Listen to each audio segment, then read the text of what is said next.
quand Mariama Sagna a été assassinée, ce sont des responsables du parti APR qui sont sortis pour déclarer que ce qui s'est passé était un crime organisé par Pastef pour faire le buzz. Et ça, tout le monde l'a entendu et personne ne l'a commenté.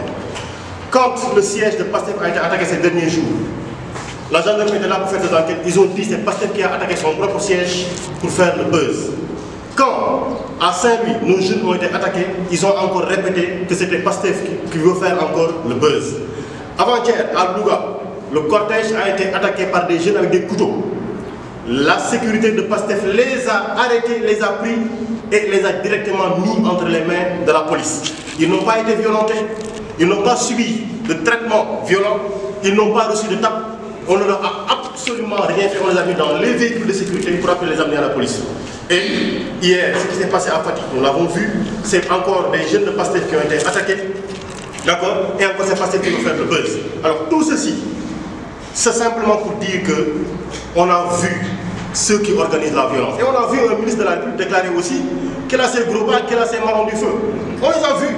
Alors jusque-là, on n'a jamais entendu quelqu'un se lever pour dire nous allons attaquer les gens de la paix. De toute façon, il y a la police, il y a la gendarmerie pour faire son travail.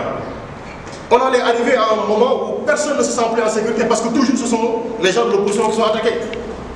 Toujours ce sont les gens de l'opposition. Aujourd'hui, il y a mort d'homme. C'est extrêmement regrettable. On n'espérait pas qu'on en arriverait là.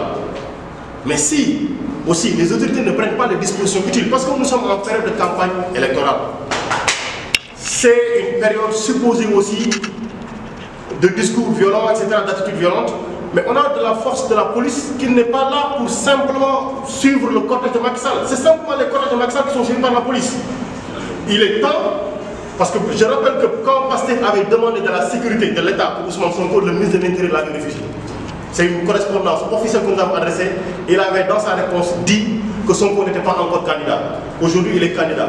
Nous n'avons que 5 candidats. 25 policiers, 25 gendarmes. Pour les 5 candidats, ça fera 50 fois 5, c'est 250 agents de la sécurité de l'ordre qui sont préposés à la sécurité des candidats et le pays sera tranquille. Ça ne coûte rien du tout. Mais on va laisser qu'il y ait des morts d'hommes, on va laisser qu'on se tape dessus et finalement des gens vont se sentir abandonnés par l'État, abandonnés par la sécurité publique et porter leur propre défense. On va retourner à la loi du talion pour une élection électorale. Ce n'est pas souhaitable pour ces pays-là. Donc nous appelons à la responsabilité de ceux-là qui attaquent les gens. Ils vont taper sur leur famille parce qu'à Ziguinchor, à Saint-Louis, à Tamba, à Thiès ou ailleurs, les gens vont se lever le matin pour aller à la mosquée ou à l'église. Quand il y a un décès, ce sont ces mêmes personnes-là qui se retrouvent autour d'un corps pour prier pour lui. Quand celui sur qui vous tapez, demain, c'est dans le noir que vous le faites, ça peut être votre petit frère, ça peut être votre oncle, ça peut être votre cousin. Donc on appelle au calme. Et élection, que chacun aille présenter son but, son programme et laissons les citoyens librement choisir. De toute façon, la violence est toujours contre celui qui l'exerce.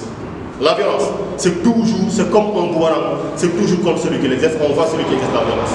Voilà ce que nous pouvons répondre à ce propos-là. Voilà. Est-ce que tu peux répondre? La violence.